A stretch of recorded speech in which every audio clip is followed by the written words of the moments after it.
Order. This is an evidence session looking at the Integrated Security Fund, and we have two panels, and the first panel is Nick Hailey, Executive Director of International Alert and former High Commissioner for Kenya, and Mike Jobbins, who is the Vice President, Global Affairs and Partnerships at Search for Common Ground. And can I begin by inviting you, Nick, just to say a little bit more about yourself and your organisation? Thank you, Chair. Thank you for inviting me.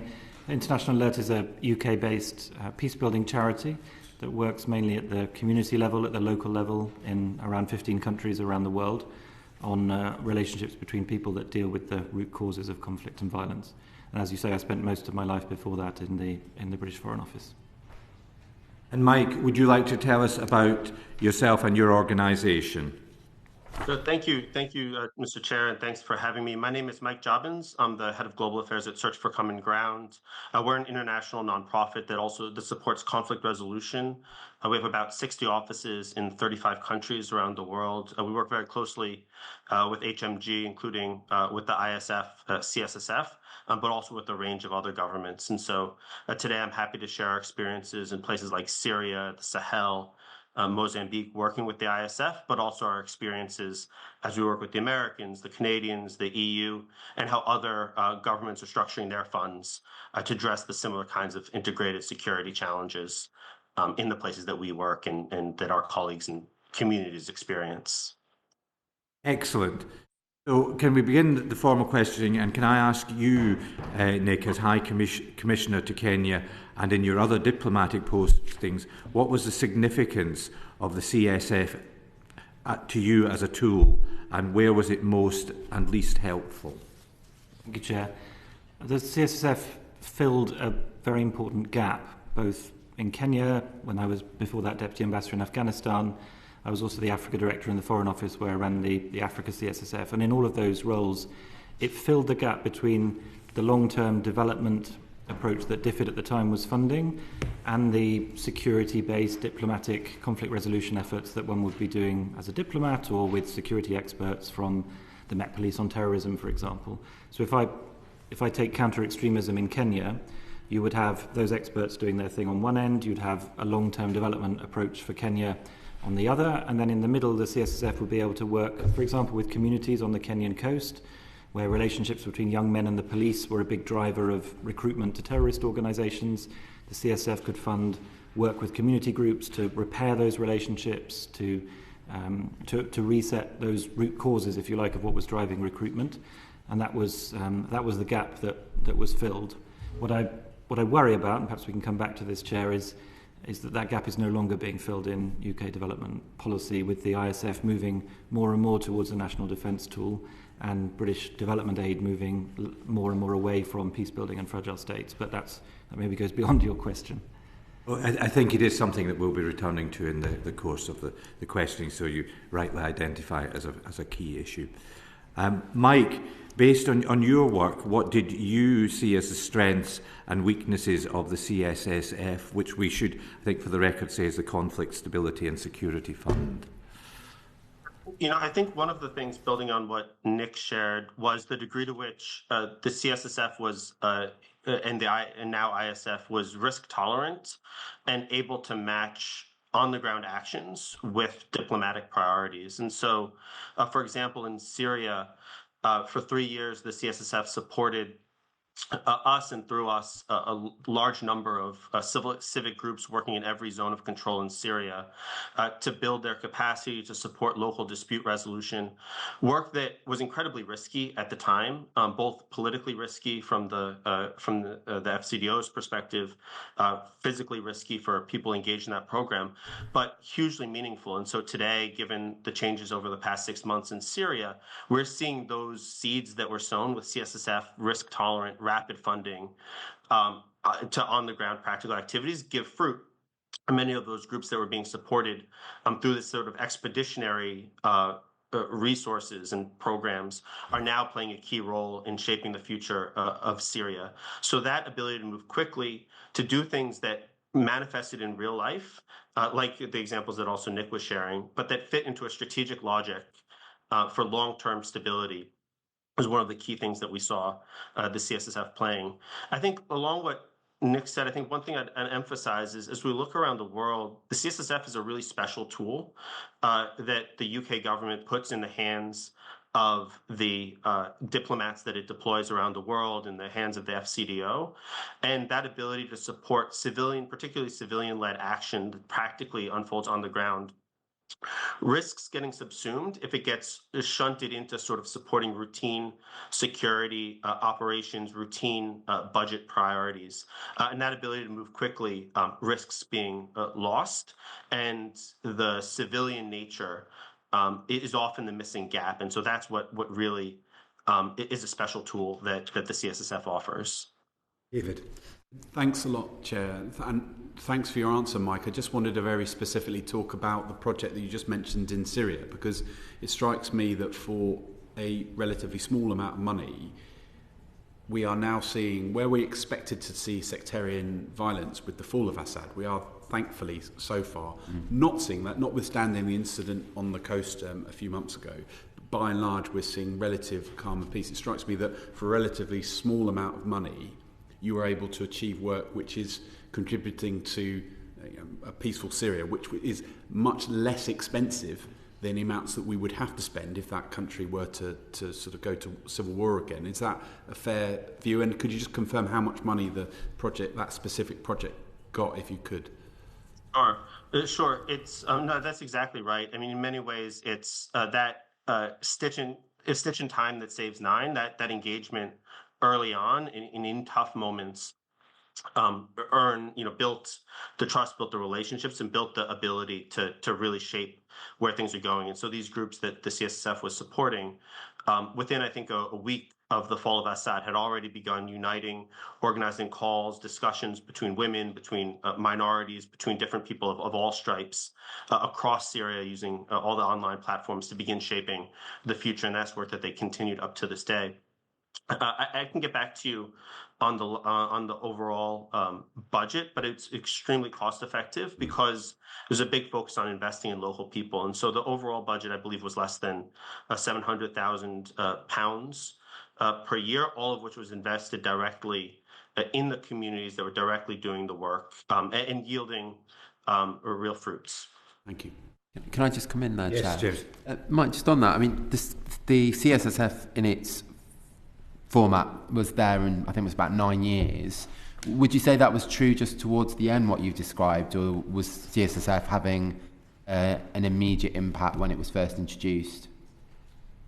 I can't speak to all of the CSSF programs, given the sensitivities in Syria, and at the time, I don't have visibility on what other organizations were doing or other things that it was supporting. But what I can say is across a range of contexts where we work, Mozambique, Yemen, the Sahel, we've seen that same kind of ethos of supporting insider mediators, sort of local dispute resolution, atrocities prevention efforts, civil society infrastructure building. We've seen that time and again as one of the real things that CSSF offered in that space. So I can't speak to the rest of the Syria portfolio, but we can say is that that's been highly effective, and it's been a really good use, a smart use of taxpayer funds. Thank you. Nick, do you think there are countries where the CSSF or the ISF have worked especially well? A bit like Mike, I can't speak to every country in the world, Chair, but I would talk maybe about our work in Ukraine briefly. So we worked alongside a larger contract with civil society to support the manner in which civil society builds relationships between people in a tense environment. So you have all sorts of polarization within Ukraine. People have moved between different parts of the country. People speak Russian or Ukrainian as preference. There are disruptions clearly to family life and to the market because of the war. And relationships between the government and communities can be stretched. And all of those things need working on, and they will need working on after a ceasefire as well, not just rebuilding the physical bridges, but the bridges between people. And we found the CSF a very effective tool for supporting that kind of work. Like Mike says, again, at a small scale. It doesn't require vast funding, but enables you to fund those kind of local efforts where relationships between people are restored, working through the local community groups. And Mike, are there examples of CSSF funding contributing to programmes that prevent forced displacement that you can tell us about?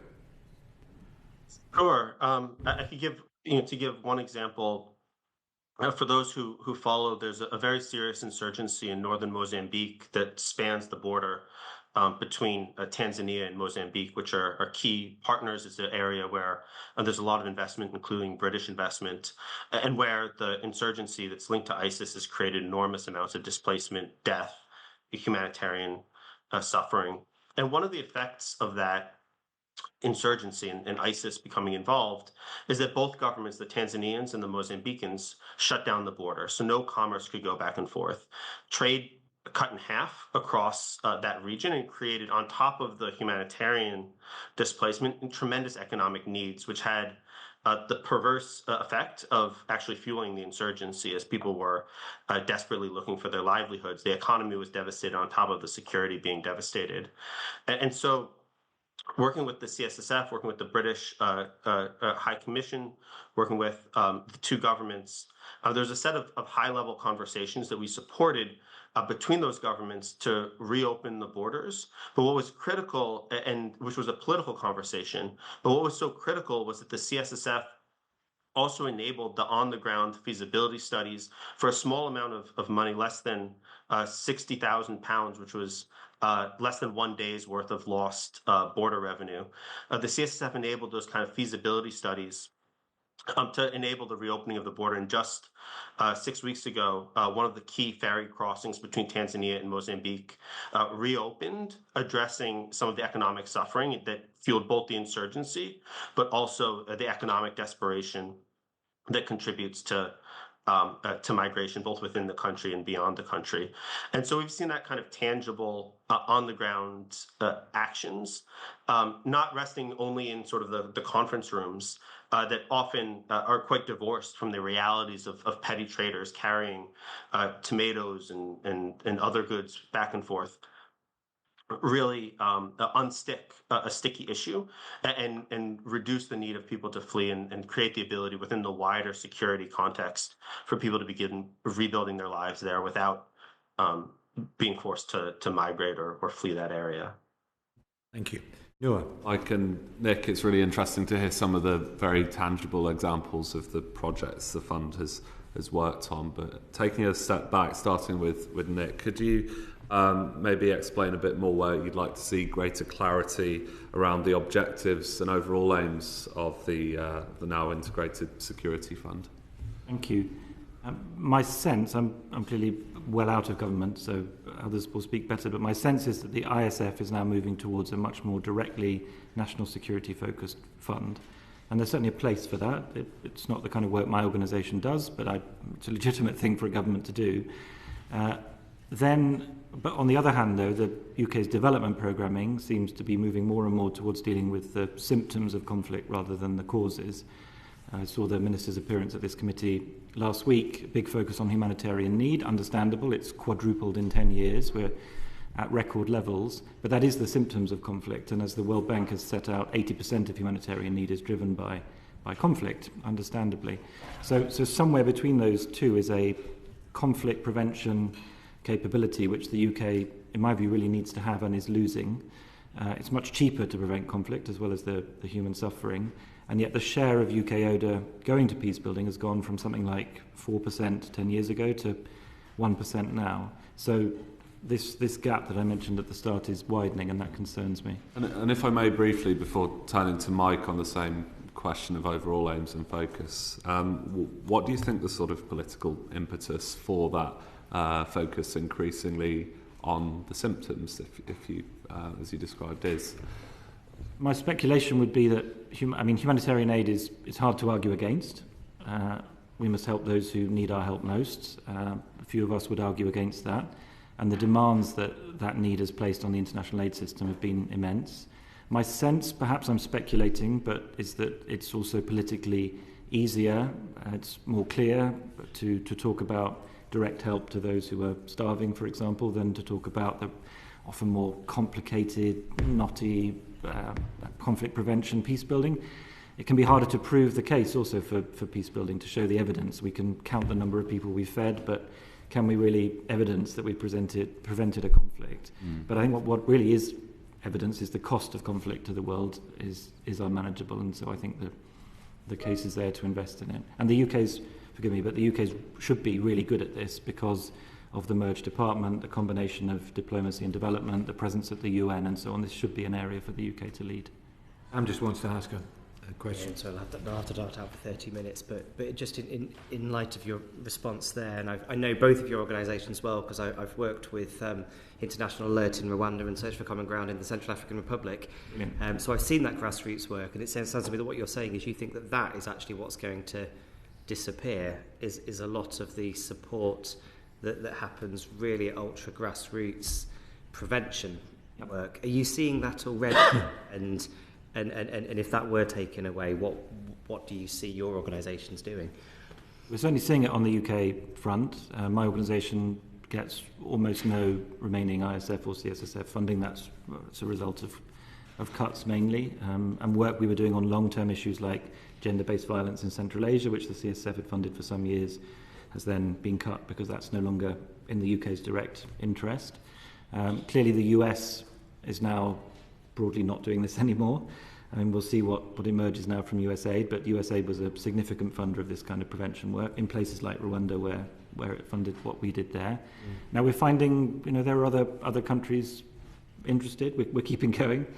We believe in what we do and we'll keep raising money for it, but it is a real concern. In Rwanda, for example, the thousands of genocide perpetrators the ones who never asked for forgiveness, so got the longest sentences, they're now coming out of jail after 30 years behind bars. There are probably 8,000 coming out in the next 5 years.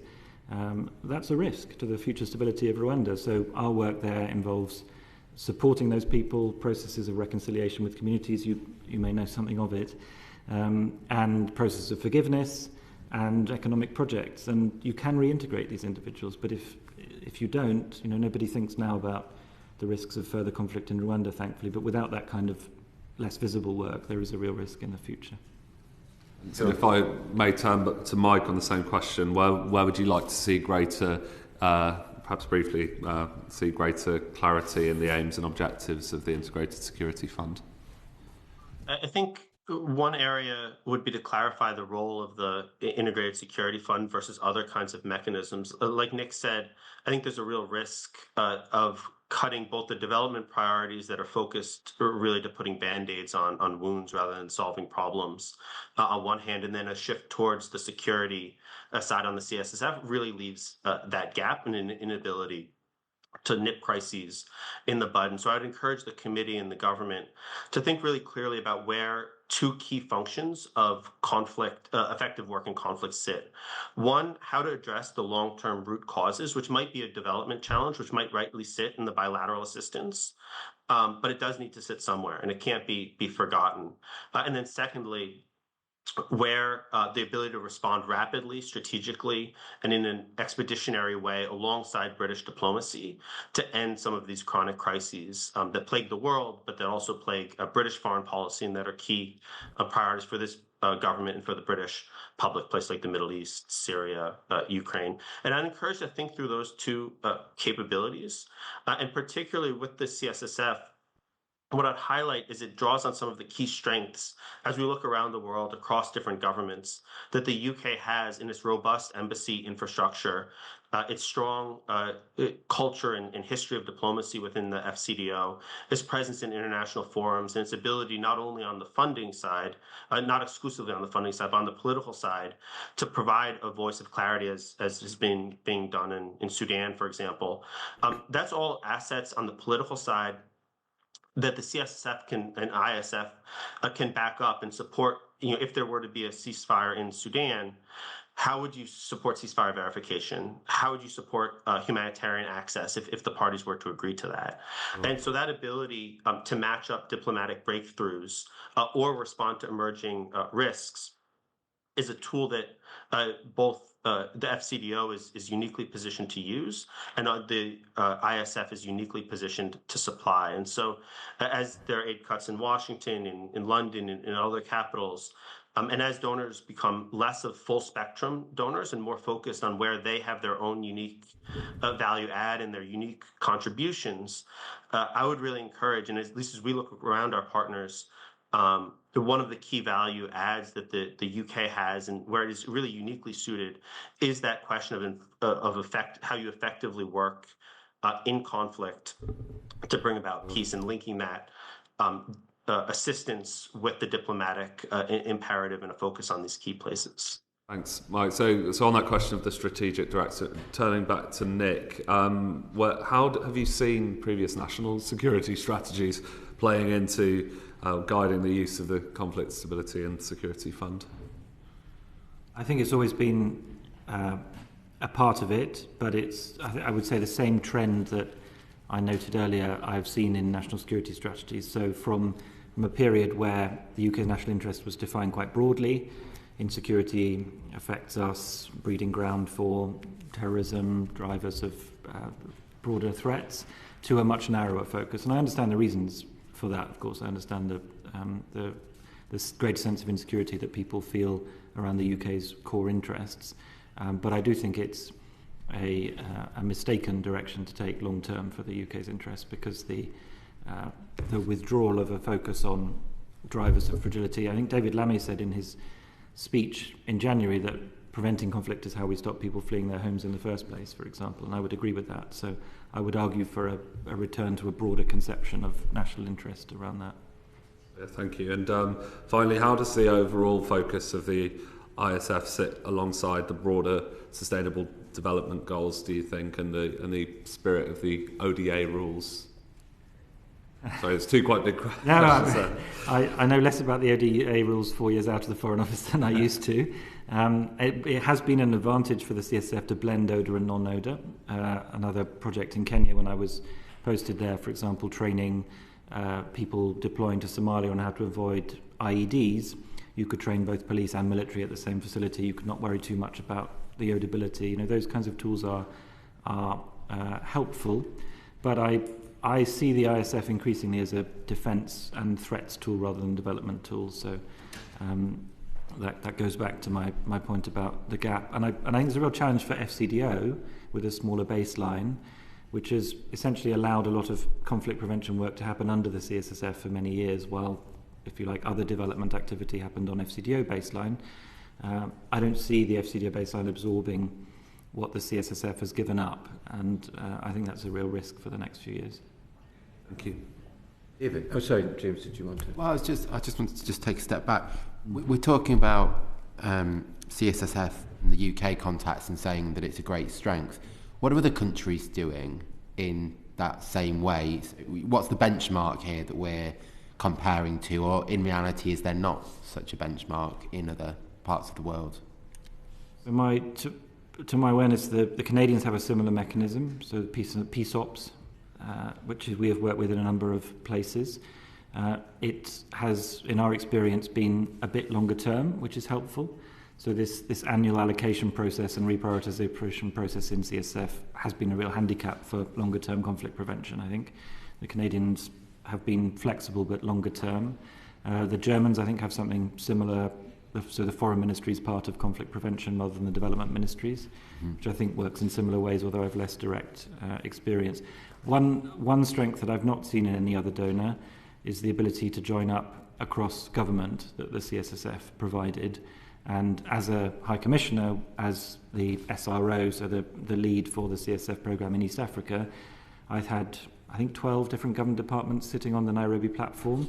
Their work was joined up by a single strategy endorsed by the National Security Council with CSSF funding to back various interventions under that by the NCA or by others of that kind of Department of Transport on aviation security, those kinds of things. And that's a real strength, I think, for the UK, in particular in its overseas post, is to join up the cross-government effort, which the CSSF has provided, if you like, a bloodstream for in funding terms. Mike, anything that you want to add on that?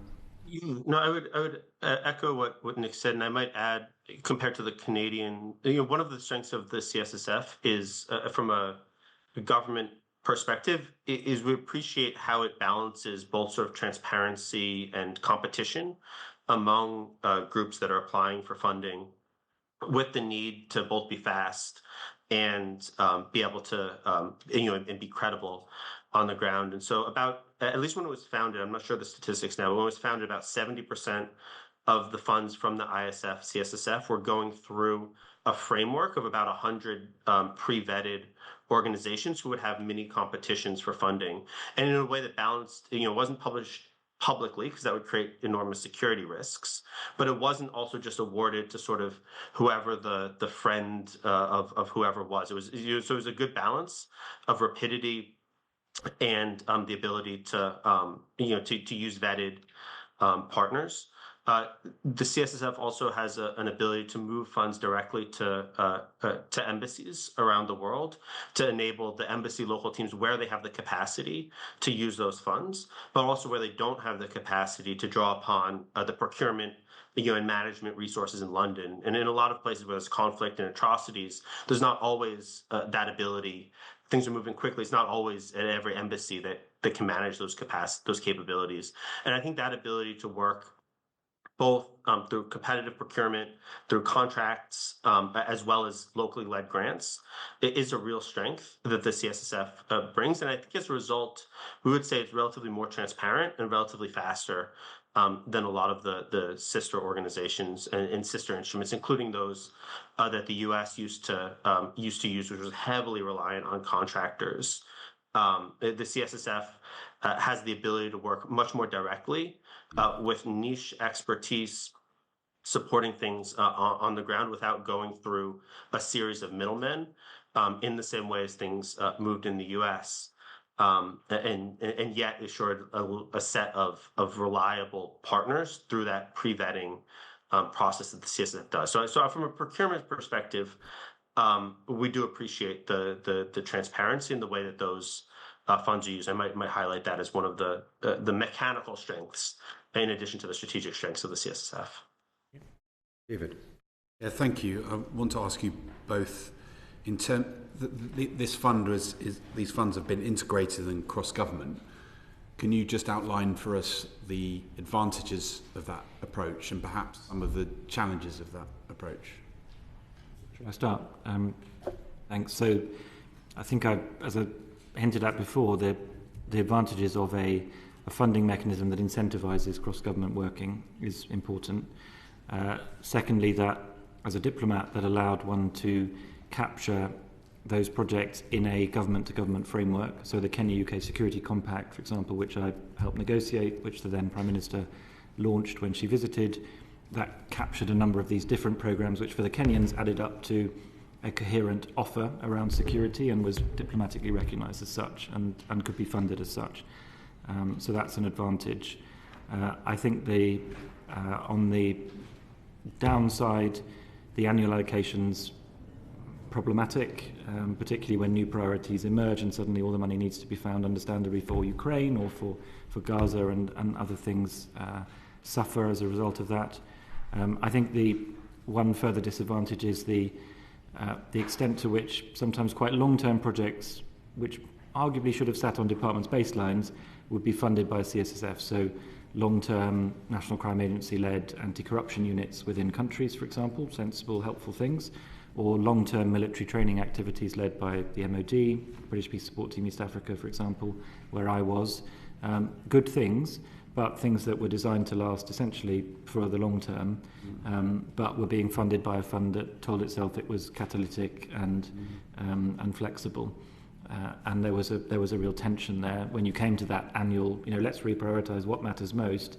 You'd have that, well, but we can't really close this or stop that because it's essential to the ongoing operation. And there was an extent to which the government was, I'm going to use a casual phrase, but playing shops with the CSSF. So the money would come in and then it would go to fund the MOD to do this activity or the NCA to do that activity, which meant less of it going to organisations at the local level. Right. Thank you. Mike, is there anything you want to add to that? I would echo that. I think the the advantages and disadvantages is flexibility is a double-edged sword, because on one hand it helps you really meet the needs, and we saw that very clearly in one country in West Africa. We saw the UK, I believe, with CSSF supporting security sector reform efforts, security strengthening in a country experiencing terrorist violence. And at the same time, there were areas where those military couldn't operate. They couldn't even, their patrols wouldn't be accepted. They were considered too dangerous for the soldiers to patrol. And so CSSF was able to come in and support us to work with local networks to have town hall forums, to have public discussions and negotiations to enable the military that were receiving security assistance to be able to enter in and re-secure these towns that had been outside of its control for months or years. And so, and that's when it's the best, when you have a key need. This is an area where you're blending both security efforts of strengthening their capacity, but working on the civilian side to create that ability for demand for soldiers to return. So that's the strength. But on the weakness, like Nick said, is that like any flexibility is a double-edged sword, and it takes an awful lot of discipline to not put baseline expenses into what is your nimble and flexible funds. And that's something that we're also very worried about. We're also worried, as the UK sets its priorities, that the ability to respond to atrocities might get lost in the mix. And as we set priority regions, priority thematics to focus on, the reality of something slipping through the cracks and not being able to respond is an increasing risk. The Jews weren't a priority in 1939. Rwanda wasn't a priority in 1994. And so there's a risk that allocating in an area where everyone is facing funding cuts, that we actually take away the ability to respond flexibly in places that are not priorities is a very real risk, but where there are real atrocities, it is a very real risk. And so we'd encourage also thinking about the ISF not to earmark everything for specific conflicts, specific security threats in particular geographies, to make sure there's that ability to respond in a light, flexible way to atrocities risks around the world. That the CSSF, because it's global, because it's it's multi-mandated, because it can be managed from London and therefore move quickly, it is a unique tool in that arsenal. So we'd encourage you not to, as people program the funds, encourage them not to lose sight of the need to respond to the unforeseen, including outside of Ukraine or other top priority crises. Over.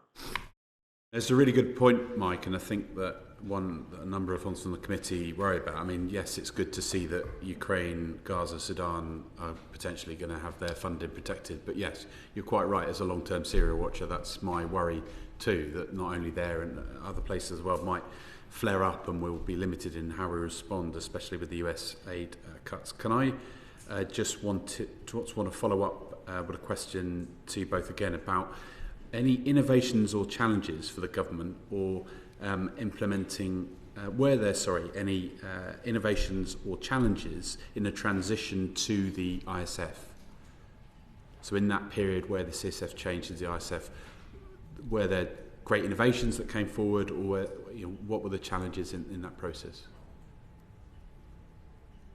I don't have a good answer to that in the sense that we currently don't have a sufficient number of ISF projects because of the direction it's taken is less in line with my organisation's work. I do think that, as I said before, that there is a place within government for a fund that is setting up to do what I understand the ISF to be doing, but I think that's getting quite a long way from the kind of conflict prevention work that I'm focused on. So that's the challenge that I wanted to flag. Mike may have a better answer. No, I think, I appreciate, at least at a conceptual level, the shift to the ISF and the ability to link problem sets at home in the UK with problem sets abroad in the international drugs trade, for example, or in the cyber security space. Conceptually, there's a key role to, and there could be key innovations in blending the home and abroad. We certainly see many questions and threats that are neither in the violent extremism space or others, that are not exclusively a domestic nor an international problem. We haven't seen this. We've seen, and so there's an innovative idea, I suppose, there. We haven't really seen funds being deployed in that way. And how those are deployed outside of the routine baseline budgets of departments isn't perfectly clear, but I would say that, at least conceptually, is something that's worth monitoring and I think looking into. On the challenges, one thing that I would highlight, and maybe for this committee to look into and for the government to look into, is the simple planning cycle of the CSSF and ISF. Over the past few years, it appeared to us, at least from the outside, that deadlines might be slipping in terms of the aid allocations and the CSSF allocations to different countries. And so on several occasions, I'd meet British ambassadors who wouldn't know what resources they would have even a few months ahead because the allocations hadn't been done. And for the donor coordination, particularly for the British to be able to tell the Americans or the Europeans or the Japanese or whoever, these are some of the resources that we'll have to support this peace process in DRC and Rwanda or in Sudan. That predictability to enable frontline diplomats to both plan their own interventions and to be able to communicate to the foreign counterparts in the burden sharing spirit is really important. And so I would encourage in the next phase of the ISF to make sure that those planning cycles are relatively rigid and relatively clear so that everyone can sort of understand, not only those within government, but sort of everyone who's working with government can understand where the decisions are being taken, when they're being taken, when envelopes are being allocated, when thematic priorities are being set. Because I think that did slip, or at least from outside of government, it seemed to me that slipped a little bit from the CSSF to ISF transition as things were being reorganized internally. Yes, and we noted Nick nodding while you were speaking there, Mike. Alice. Yeah, this is probably more for Nick. I just wanted to go back to kind of James's point about what other countries are doing. Obviously, the relationship with the EU is pretty high on the agenda at the moment.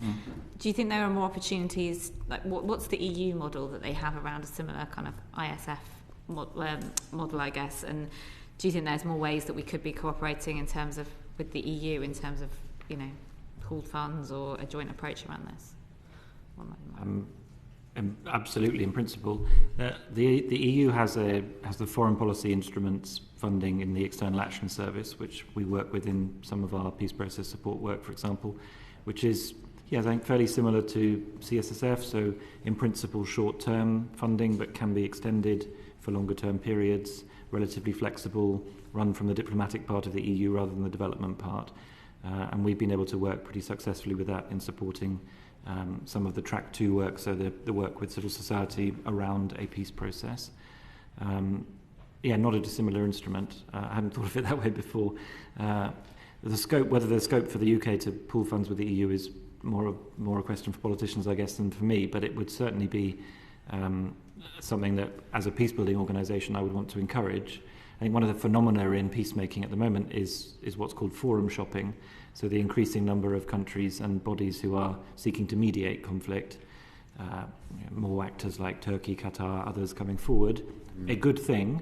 But if you're a belligerent, the temptation to try all those different routes and to play them off against each other and to shop around those forums is becoming quite strong. And we've seen some peace processes which have been really hampered by that. So the more that countries can coordinate around shared interests and shared projects, I think the better it is for peacemaking. James. Thank you, Chair. You've mentioned Ukraine a few times, Nick. I guess we don't really know what the end of that conflict is going to look like, and we don't know what the role of ISF within that. But if we assume that ISF were to play a role, how do you think any future UK peacekeeping operation would start to affect other activities beyond Ukraine? Will that be all-consuming in your view, or is there a broader role that we'll still be able to sustain as a country? I'm not clearly an expert on the military budget, but I do know, particularly from my work in Afghanistan, quite how expensive the deployment of troops is.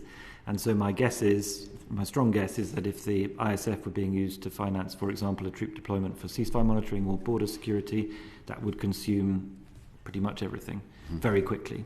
And then you would need to have either an MOD conversation or a reserve conversation, I guess. I mean, others who are working on this will know. So that's a risk. I'd also say, if I may, on Ukraine, that hopefully we will get some kind of ceasefire, and clearly the UK should, in my view, seek to support that. There will be a lot of other work needed to repair Ukrainian society well beyond any ceasefire, and I would want to express the hope that UK resources would not just go to, if you like, the hard security elements of that, important as they would be, but they will go to healing some of the wounds in Ukrainian society created by the war, supporting veterans, returning to their families, looking at issues like gender-based violence that tend to arise after conflict. There's a whole set of things there that are about rebuilding the bridges between people, as well as the physical bridges destroyed by the war. And there will, of course, be actors, you can guess who I mean, who will be actively seeking to undermine those kinds of social cohesion well beyond any kind of ceasefire. So I would argue that strongly in the UK's interest. And Mike, any thoughts that you have on the risk that some peacekeeping can end up being so significant that it has a wider detriment on the role of the ISF?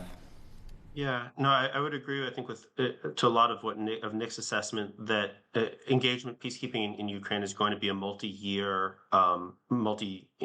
quite a number of years task, and is probably a routine budget, and going to be an MOD preoccupation certainly for many years to come. I think one thing that I might highlight is whether it's Ukraine, Gaza, Sudan, Congo.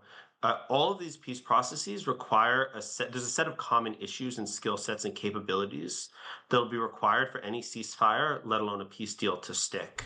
That's going to include ceasefire verification, not just through military, but through civilian verification. It's going to include war crimes and accountability, investigation. There's a set of post-conflict reconstruction, demobilization and security sector reforms, strategic communications, and so forth. There's a set of capabilities that the UK and every international government is going to need as we enter this age of ceasefire negotiations and peace processes that can equally serve Ukraine, as Myanmar, as Congo. Well, every conflict and crisis is unique in many ways, but many of these key sticking points are common issues across all of them.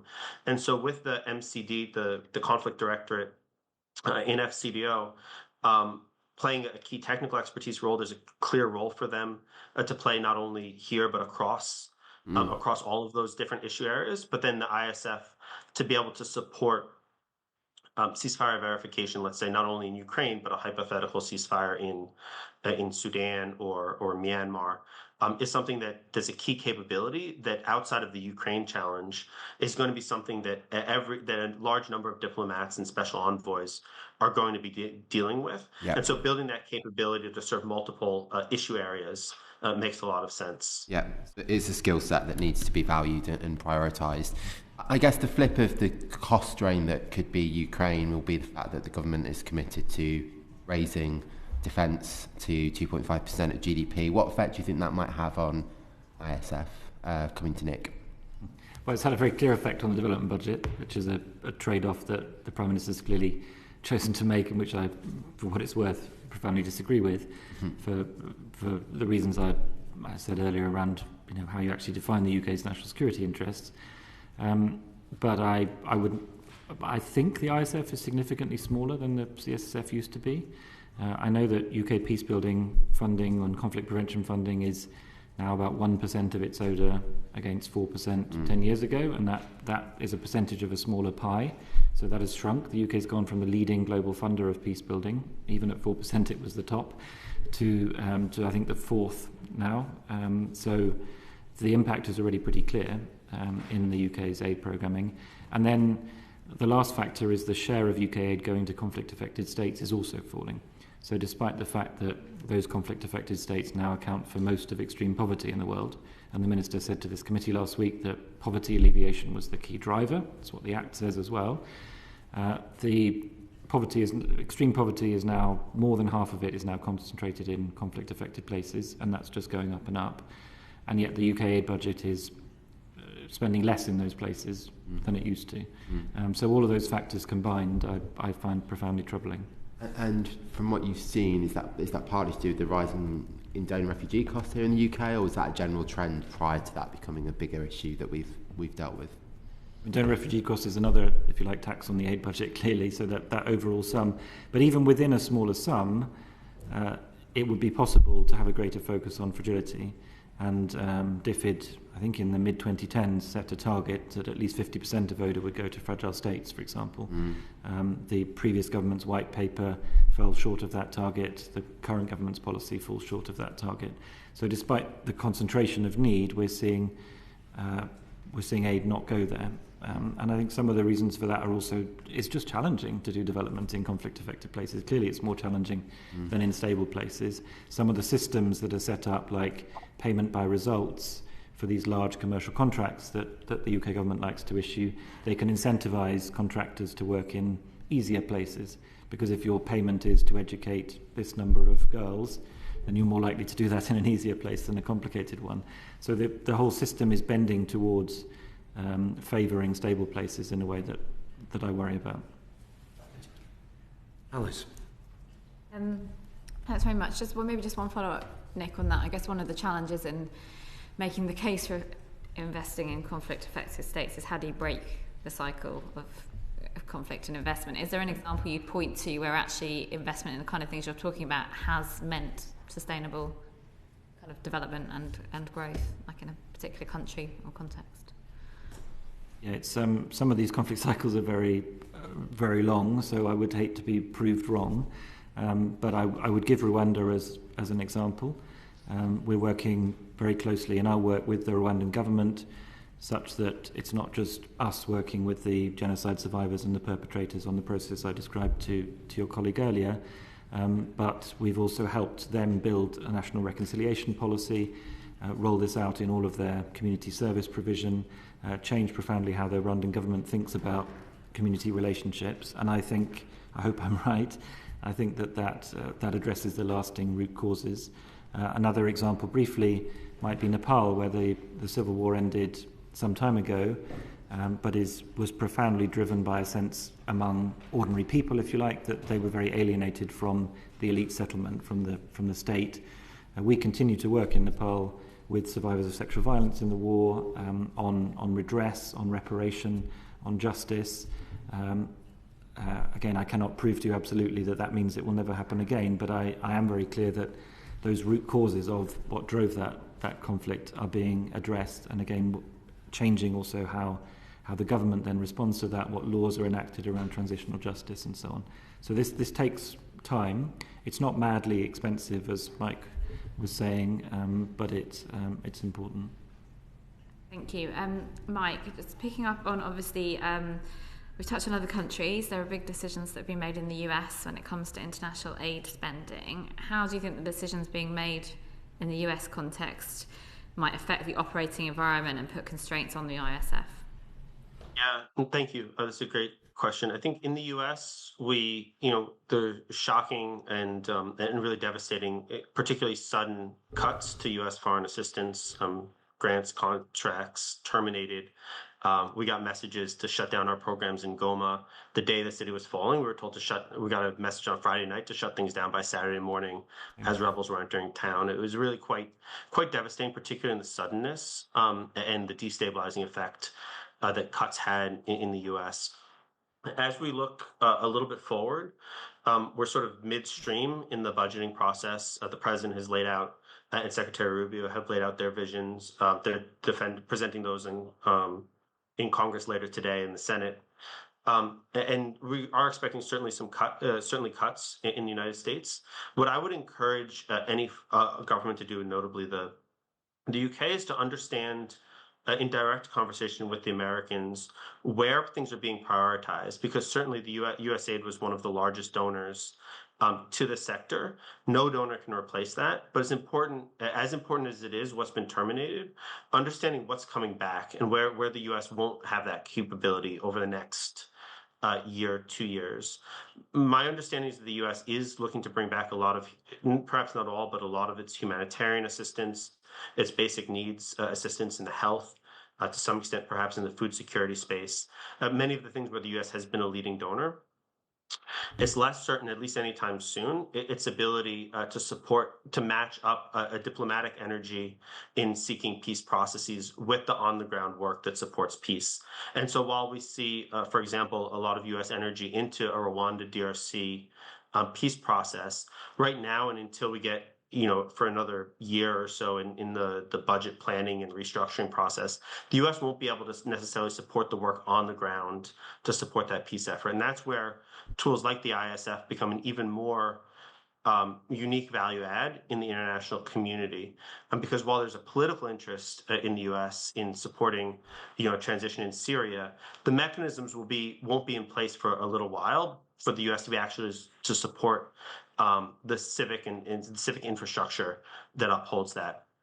So I would encourage the UK, as it sets its own priorities and understands from the Americans, understanding where the US won't necessarily be won't be able to bring maybe the value it once did, where the UK can step up, and equally where there has been a dip and an interruption of life-saving support, which is unconscionable, but where over the long term, U.S. assistance will be back up and running with a greater degree of certainty. So I'd really encourage that direct coordination about the unique value adds that the UK has, the unique value adds that the US intends to sustain, and then focus on what are the key gaps. And I think the ISF will become all the more relevant in a world where the US is spending the next year or 2 years reorganizing its conflict mitigation infrastructure. Thank you. Maybe Nick, if you've got anything to add on that, and I suppose it's a very big question, but I guess given in the global politics and what's happening around the world, do you think models like the ISF are sustainable, or do you think we need to really just think outside the box and have a totally new model when it comes to addressing some of these issues? Thank you for the question. I think the model of international development needs to change profoundly. In 2000, 5% of extreme poverty was in conflict-affected places. Now it's 50%. If you take the OECD definition of fragility, which is a bit broader than just conflict, but is basically about conflict, it's more than 2/3, and it's over 90% by 2040 of extreme poverty. So we've got a development model which has supported profound progress in lots of places around the world. Child mortality under 5, for example, has gone from 12 million to 3 million a year in stable places since 1980. But in fragile places, it's gone from 3 million to 3 million. It has not budged at all. Extreme poverty has not budged at all in conflict-affected places. And to my mind, if you have a business model that's achieved brilliant progress in one set of places and no progress at all in another, you need to look again at that business model. And for me, that's about moving towards more focus on prevention and less on symptoms. And it sounds callous to describe humanitarian crises as symptoms, but they are effectively symptoms of failure in all sorts of ways.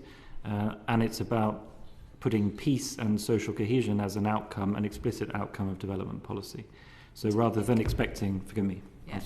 And I should say I'm on the board of the Westminster Foundation for Democracy, but do you think in terms of democracy building and, democratic processes, that's an important point? I don't know if the ISF has ever been used for any of those activities at all. I don't know if it has, but I definitely think it's an important point. And I mean, in one sense, peace building in the way that we do it, and I venture that Mike's organisation does as well, is a form of local democracy in a conflict environment. It's about bringing people together who don't agree with each other to make decisions in a peaceful way and then to stick to them. So absolutely, democracy promotion is an important part of that. Maybe just finally, Mike, and I think Nick, you were nodding your head as well in terms of what happened in Goma. What were the impacts of that decision? for the US aid to be withdrawn? Did anything fill the gaps, or how did you keep going, or did you keep going?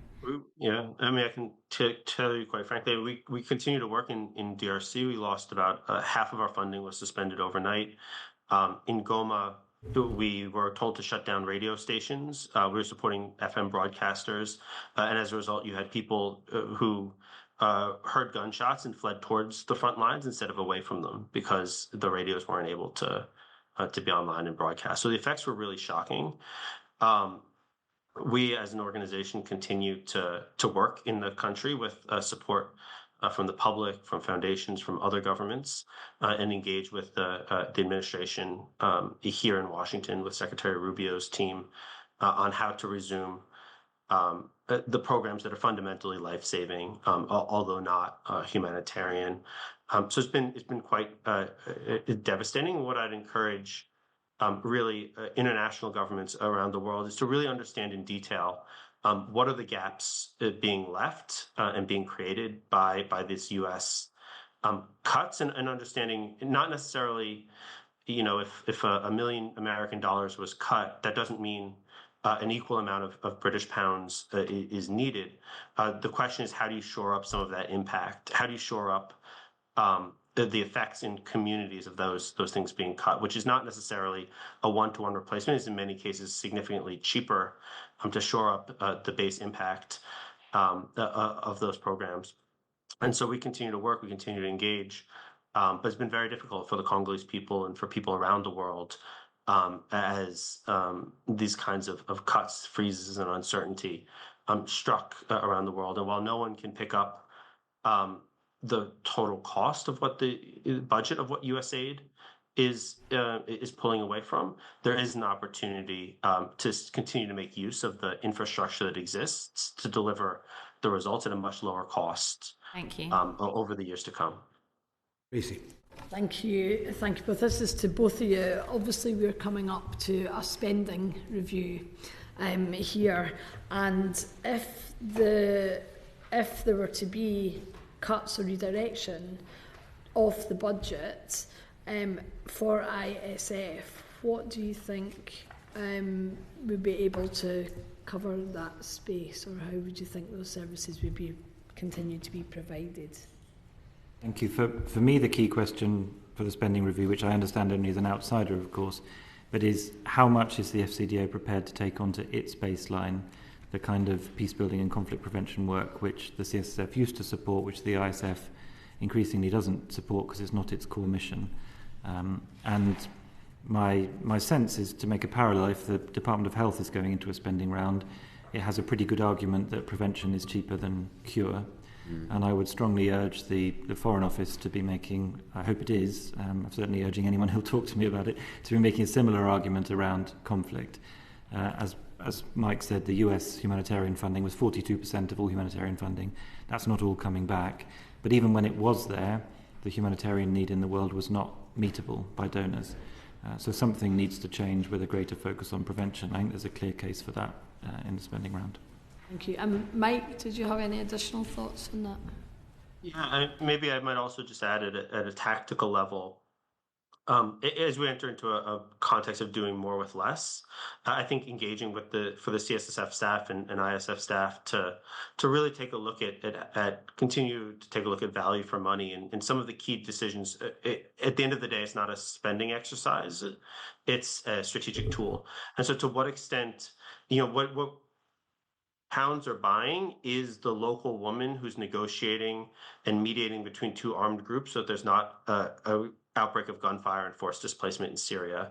Money is only as effective as the results that it's buying. And so to what extent within the own systems, within how funds are allocated, is there the opportunity, even in a reduced budget, to be faster, to be more effective, and to be more direct in terms of ensuring not the total amount of the envelope that's allocated, but that local mediation in Syria that prevents future displacement and loss of life.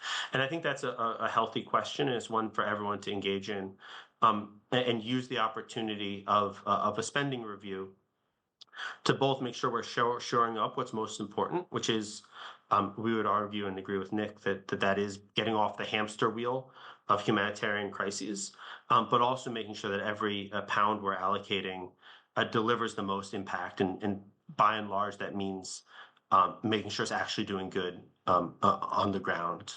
Thanks. Just coming back to your point there, Nick, you said that obviously the FCDO could possibly pick up some of that peacekeeping and long-term prevention work. How might they do that in your experience? What would be some examples that you may have? Well, clearly some of it is about what choices they make within the aid envelope, so how much support is provided for those activities. But two other things I think really matter.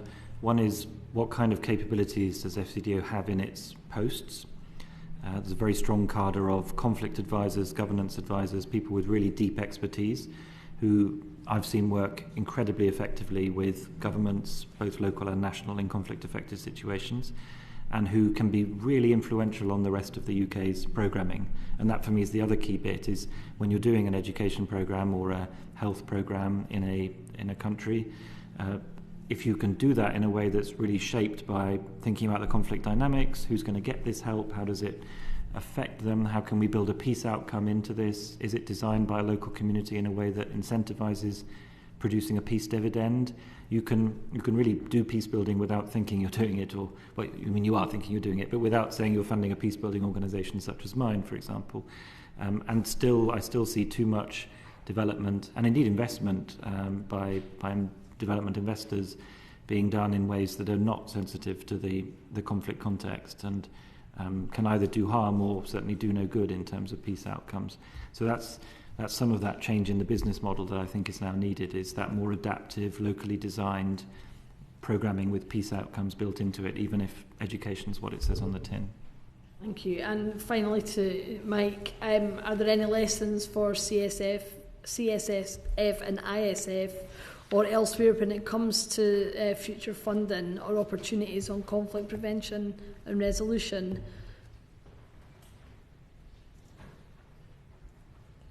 Sure, absolutely. I mean, I think in addition to what we've highlighted before, I think we might, which is sort of prioritize risk tolerance, speed, and that link between diplomacy and reality, on the ground realities. I might emphasize the value of really looking at what no other instrument can do, and that's what the ISF should be doing. There are traditional ODA things that should be, as Nick said, much more conflict sensitive, or addressing long-term reconciliation efforts. There are traditional security assistance and MOD assistance, all of which needs to change given the new demands, but that are there. And I'd come back to that middle gap, the ability to take risk in an expeditionary way, and I'd really focus the ISF's ability on that. I'd also be happy. I've been sharing some examples of things we've seen that have worked well in open session. If it's helpful, I can send some case studies of some of our more sensitive programs as well, that can speak to sort of how that looks on the ground and where that sort of middle gap is being filled. But I would say, as we all experience funding cuts and constraints, to really focus on what is the unique value proposition. And for me, the ISF is that middle ground, and the UK is uniquely positioned to use those kind of expeditionary resources well, given the strength of the FCDO's infrastructure and diplomatic engagement across really around the world. Thank you. No, thank you, Mike. And I think we would welcome those case studies if you can send them to us. Can I thank both of you for your evidence? I've allowed it to go longer than we had anticipated because I think it was very valuable contributions from both of you, which will be extremely helpful in our deliberations. So thank you very much for your evidence, and we'll now move to the second panel. Thank you. Thank you. Thank you. Okay. Thank you.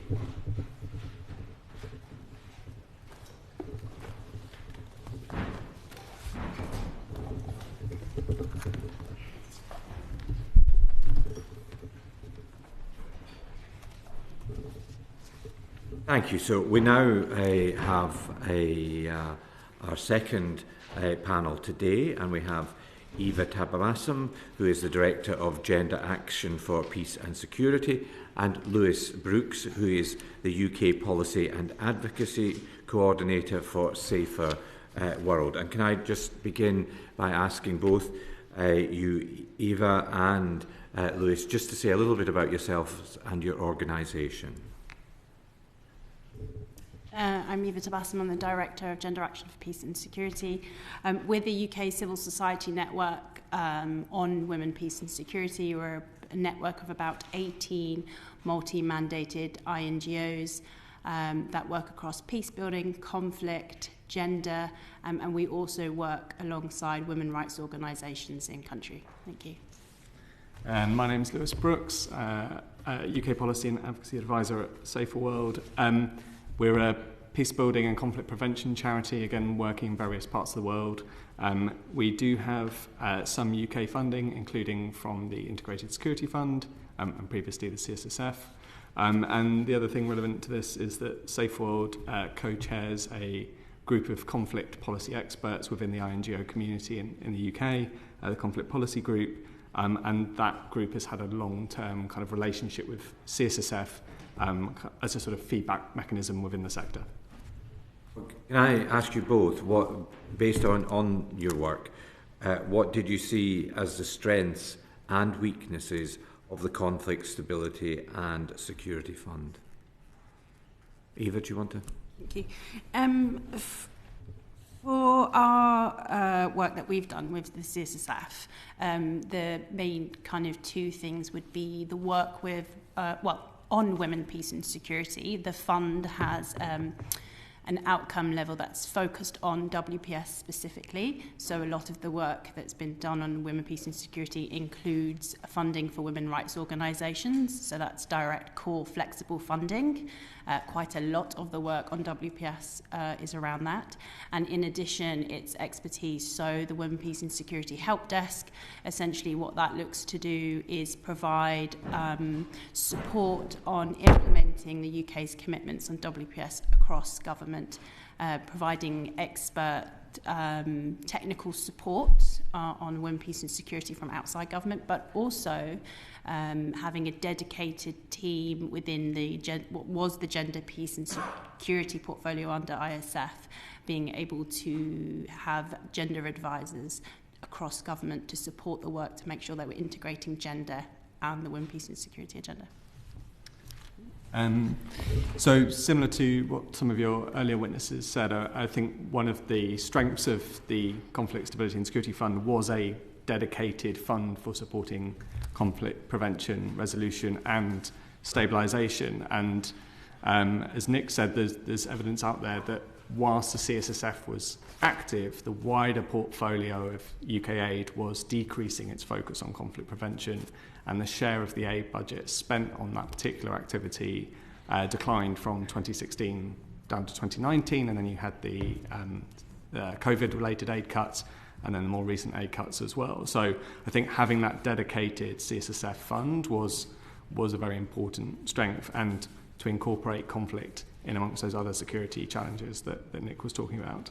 I think one of the other characteristics of the fund, self-proclaimed, is agility. And I think this is both a strength and a weakness of the fund. So it's quite strong in political terms. If something dynamic happens in a conflict setting or a fragile setting, the conflict changes, there's a coup, or even if there's the sudden possibility of a peace process, the fund is quite adept at shifting its programming to take advantage or to adapt to that new political reality.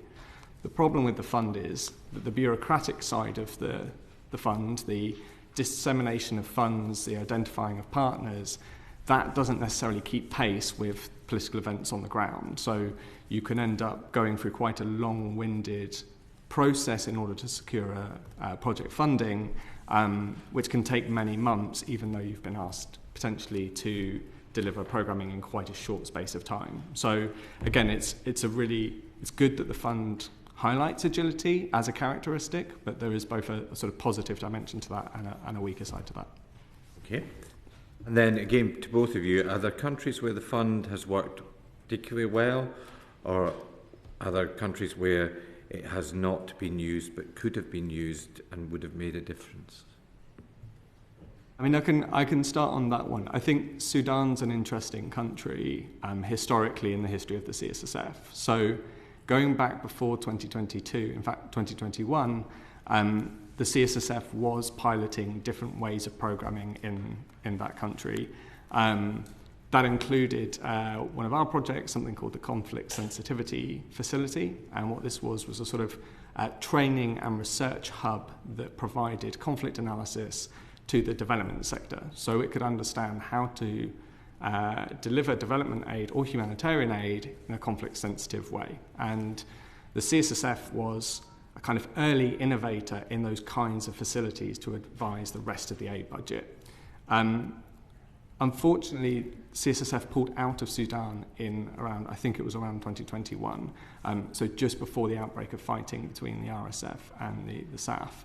And I think this is a case where, okay, the CSSF has to make difficult decisions, but this is arguably a case where, given the dynamism in that very tragic conflict and the risk that that conflict can expand within the country, taking in new groups, exacerbating ethnic tensions, or spreading to other parts of the country, that should have been a case where the CSSF re-engaged and considered how it could better support those dynamic, very agile kind of interventions. So I think that would be one country for the committee to look into. Eva, do you have any thoughts? I guess the concern probably now would be the reduction that we're seeing in some ISF programming on women, peace and security in some regions, for example in the Middle East. Some of those have been reduced, which would suggest that they are no longer a priority. And so for us, for example, that would be a concern, and also aligns with concerns that the priority is shifting. So for example, earlier on in the first panel, there was a mention about Syria. Members that we have within the network had funding for women rights organisations programming in Syria. That has been significantly reduced. Reasons given were no shifting priorities in Syria, but also no longer a priority for the ISF. So concerns about the selection of countries that the fund will be interested in and what that is tied to is up for question. And the fund has an element of ODA, and to kind of think about why that's important is that it allows the fund to work on not only broader objectives related to development, but also ODA eligible countries. And so that's something that we would be keen for the fund to retain, so that it can continue to work in fragile conflict affected contexts, and to continue some of the WRO work that we've been doing.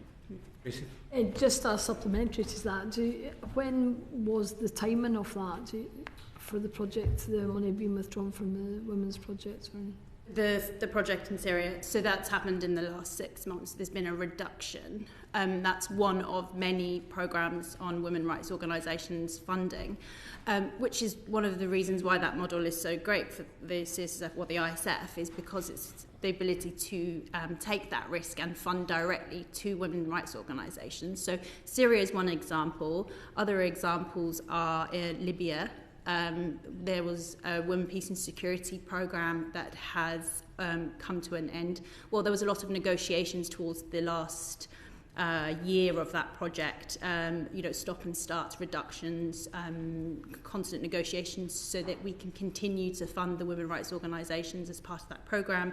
GAPS, we are part of a consortium on another ISF project focusing on women rights organisations in Iraq.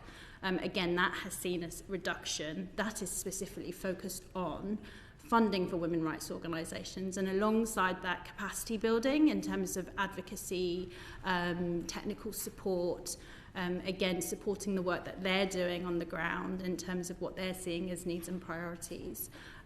These are programmes that we are seeing being either reduced or not continuing. And so for us, that's a concern with what the new shape of the ISF will look like, what that will look like, and whether the fourth outcome of ISF or at the minute, which is women, peace and security, if that will remain.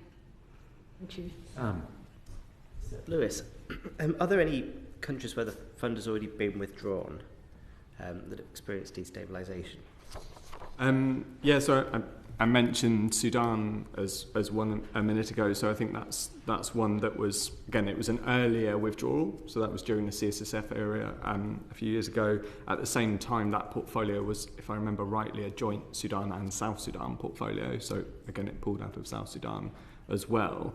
There was some continuing support to some South Sudanese women's organisations through the gender portfolio within the fund. That particular project finished in March, and that has not been renewed despite it being sort of a flagship programme for the fund, so there's another one there. And although it doesn't relate to work of my organisation, I've heard from other NGOs who have had programmes not renewed in the Asia-Pacific region, and they're telling me that the reason for that is that the sort of India-Pacific portfolio has either ended or has been restructured. So it sounds like there's, again, it's difficult to know because it's sort of ongoing at the moment, and as yet the fund hasn't put its current allocational portfolios in the public domain. But my understanding is it sounds like there's either a restructuring or withdrawal from the kind of India-Pacific region as well. By restructuring? So from time to time, given that it's an agile fund and it kind of shifts its focus and its priorities, it will change where its thematic and geographic portfolios are. And that's important. That's an important characteristic of the fund. So when I say restructuring, it might be that what they're doing is, rather than getting rid of the India-Pacific portfolio, they might be merging that with another one and having a broader regional thing. I'm just speculating here based on kind of how the funds change from time to time. And in terms of Sudan, what do you feel would need to happen to enable ISF programming to return to Sudan?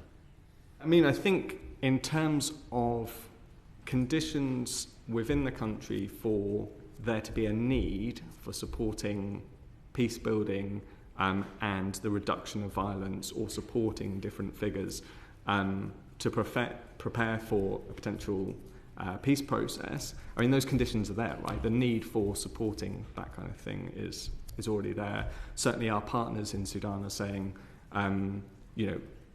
we are able to do peace building, and being able to stop that conflict from expanding further in certain subnational regions of the country. So those conditions are met. Your on-the-ground partners are saying, look, we're ready, we can do this. Yeah. I think at the level of the fund itself, it basically needs to carry out an internal review and have a look at whether it's A, got the resources, and B, whether it agrees with our assessment and has the partners for delivery. Are there any other countries that you think are sort of at risk of having ISF withdrawn? Again, it's difficult to tell because they haven't put their current budget allocation in the public domain yet. If that's finalised for the coming spending review, once that's happened, we'll see. But as I said, what my colleagues in other NGOs are hearing is that there is a drawdown of programming in parts of Asia. And I've heard that both demining programs have been closed. I've also heard that some programs relating to supporting particular peace processes have also had their funding not renewed as well. Are you able to say specifically which programs you think? I'm not, because it's not my program, so I wouldn't want to speak on that details, but I can ask the NGOs concerned to follow up. Because I've heard similar. I've heard that about 3,000 people in demining have basically been put on notice. Sounds similar to the example I heard, yeah. What you're hearing, yeah. Which would be quite catastrophic, actually. Yeah. I mean, again, it's part of the challenge with these kinds of impacts of when the fund withdraws quite abruptly, is that it's funding a whole variety of different types of activities. So demining is just one, supporting a peace process is another, supporting women's rights organisations in an otherwise quite gender unequal society, whilst there are huge threats to women, but they're also playing a positive role in local peace mediation. Again, all of that withdrawal of funding has quite a profound shock on that local conflict. I may just ask one more question. Where this funding gets withdrawn, obviously it's not just a programme that collapses that's delivering pension work or whatever, but also there are people losing jobs, so there's a knock-on effect on our local economy. Is that something that you're seeing and examining the impact of? It's not a specific thing about the local economy I haven't tracked specifically. I think when we were looking at the combined impact of the UK and the US aid cuts across the board, so that would include ISF, but you know, much bigger kind of trend at the moment. In many countries, what you're seeing is that the aid sector, those that are employed by it, are using that salary to support the rest of their families.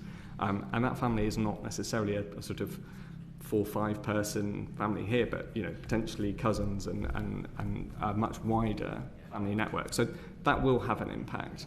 I think there are a range of other societal impacts that are also going to be felt. So I would point this committee back to one of your other witnesses, Anna Tazita Samuel, who gave evidence, I think, in the humanitarian access inquiry.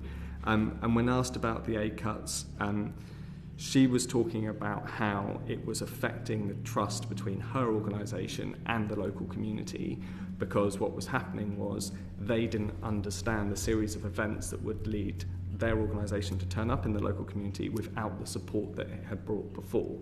And they were accusing her organisation of theft, and they were questioning their version of events when she was pointing to, you know, the Trump administration and their decisions.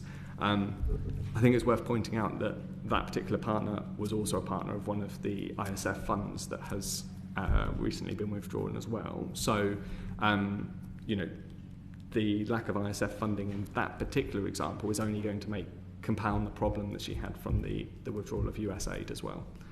So I think that's a big problem that we'll see replicated in many other places. Yes. Yeah, I just want to ask a quick question on governance, because you said as they restructure and as they make decisions, who is actually making the ultimate decision on that? So within the Integrated Security Fund, my understanding is it's a very similar structure to CSSF. So you would have a kind of Whitehall-based infrastructure that would be determining the different kind of thematic and regional priorities. They would obviously go through a ministerial chain within the Cabinet Office, and then historically both the CSSF and the ISF would report ultimately up into the National Security Council and take a degree of steer from that. And so that would help then determine, you know, where the priorities of that fund would be. When you then get down into a more localised level, as Nick was telling you earlier, you've then got ambassadors and high commissioners who can make some determination in that local sort of localised network that are able to call on that fund as well. So it's got a sort of high-level national security architecture followed by then into that kind of wider HMG footprint around the world as well. Just one quick question on Sudan. What was the reason given for the withdrawal? My understanding was it was part of the COVID-era aid cuts. Right, okay. And so the portfolio, the number of countries they were working in did shrink somewhat. I think there were other countries that were withdrawn from, I just can't remember at this time. James. Thank you, Chair. I guess the ISF came into being around April 24, I think it was. We then had the general election in July. And so what's your perspectives, both of you, on the objectives and the priorities of the ISF since the general election in 24? Has there been a clear shift? Are the goals clearer than they were when it was initially established, less clear? What's your general perception of how the ISF is being thought about and evolving as a strategic entity? Eva. Thank you. I mean, at the time when it became ISF, it was also heavily linked to the integrated review refresh. So a lot of what was in the ISF announcement reflected the integrated review refresh, and that's something that we've seen along. So this emphasis on national security, this domestic and international priorities, how they're aligned. And since then, and since the general election, you know, we have seen and we've been invited to conversations around national security and gender. And it's very clear as well with this current government's vision on national security and that being a priority, that will eventually influence this fund and what that looks like. we have already seen changes within ISF. So, for example, what used to be the gender, peace and security portfolio is now the gender and national security portfolio. So that in itself is telling us what we should be looking for and what we should be looking at. And we assume with the national security strategy that will be coming in June will also be heavily influencing this fund. And so a lot of our work is making sure that we are making the case that women rights organisations, the work that has been done on the fund as part of CSSF, is still applicable to this new direction. If anything, it's more important. The evidence base that the CSSF has, the various evaluations on all the programming, the self-assessment tools that it has in place will tell them that women rights organisation funding them, the work being done in WPS is core to stability and security outcomes, not only for the UK's interest, but as global partners in globalisation, for others there's mutual interests. So working with WROs and CSOs, the work of women, peace and security is really important. So that's what we are seeing as the shift in terms of being very much around national security. We're seeing that and through our role, through the help desk. Maybe to give you some background on what that means. The Women, Peace and Security Help Desk is essentially a facility where civil servants across government, departments across government can request support on how they can implement gender or women, peace and security in their work or their programming. And in particular, it allows for non-traditional kind of women, peace and security actors to be able to access that expert advice. So, counter-terrorism, state threats, serious organised crimes, they are able to access the support to be able to integrate women, peace and security. And because of the work that the CSSF has done around making sure, for example, around the GESI markers, which Lewis can go into a little bit more, which is making sure that certain programming has an element of mainstreaming gender or does standalone programming on gender. That has also meant that, again, these non-traditional departments or departments are able to integrate gender and look at women, peace and security and consider it as a lens for some of their work. So some of those actors that have been using the help desk, again, suggests that it's around national security, it's around this transnational threat, so climate, cybersecurity, AI. These are the kind of tasks that we're seeing coming through, and again indicates the shift in terms of the fund. Thank you. And so I think in summary what you're saying there is that the emphasis on conflict prevention, gender, etc., is being diluted in with national security and defence themes being prioritised. I wouldn't say that the emphasis is on national security, but there's always a link back to prevention. And I think for us, as interacting with via the help desk, or if we're program partners, it's making that case that the work done on prevention is still part of national security. But there is an emphasis on national security in itself and what that looks like.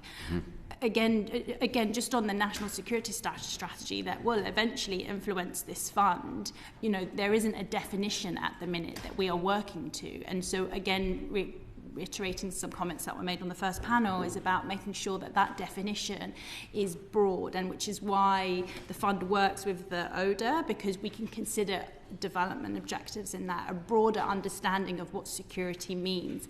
The Women, Peace and Security agenda allows you to look at that national security definition through the lens of human security. At the end of the day, it's about communities, it's about making communities safe and resilient. And so we really need to make sure that this fund, whatever it does look like in its next iteration, is considering that, because to do that job effectively, you have to consider people and communities. Lewis, just that broader point on sort of focus since the general election for ISF. Yeah, so I think one of the things that has happened is actually that there's a lot of continuity between the ISF under this government and the last government. And I'd agree with Eva in that I think the changes that we were seeing within the funding, the CSSF to ISF transition, were kind of more kicking off around the integrated review refresh in 2023. So prior to that, you had the 2015 National Security Strategy, which articulated that tackling conflict was a sort of UK national security interest.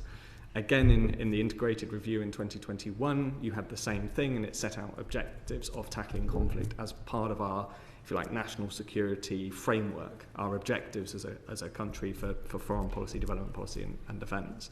So that articulation was sort of there for most of CSSF's life, and what it would used to do was articulate both national security strategy objectives, and it would articulate international development strategy objectives that would help to govern the ODA side of the fund. Over time, we saw that actually it stopped referring to specific international development objectives, and it just focused on the national security ones. And then come the integrated review refresh in 2023, there wasn't really an articulation of that link between tackling conflict and our UK security interests. So I think the focus on national security it's not that that's new, because it isn't, that's always been there. It's that the focus is narrowing. It's taking a narrow view of what constitutes a security threat to this country. And once upon a time, it would see that if you don't tackle conflict, then what you'll find is that you leaves a safe haven for armed groups, for organised crime. It causes huge amounts of displacement, which causes its own security headaches around the world.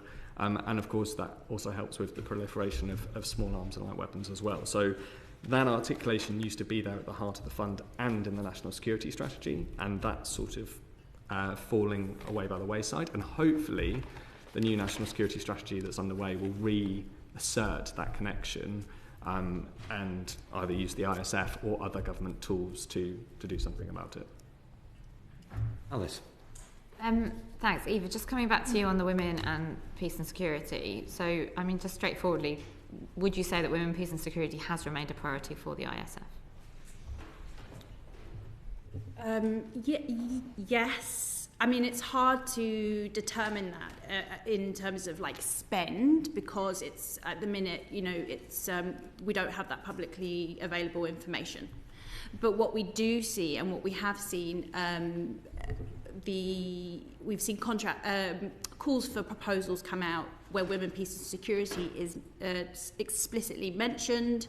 There is an emphasis on making sure those programming meet a certain requirement in terms of gender integrated.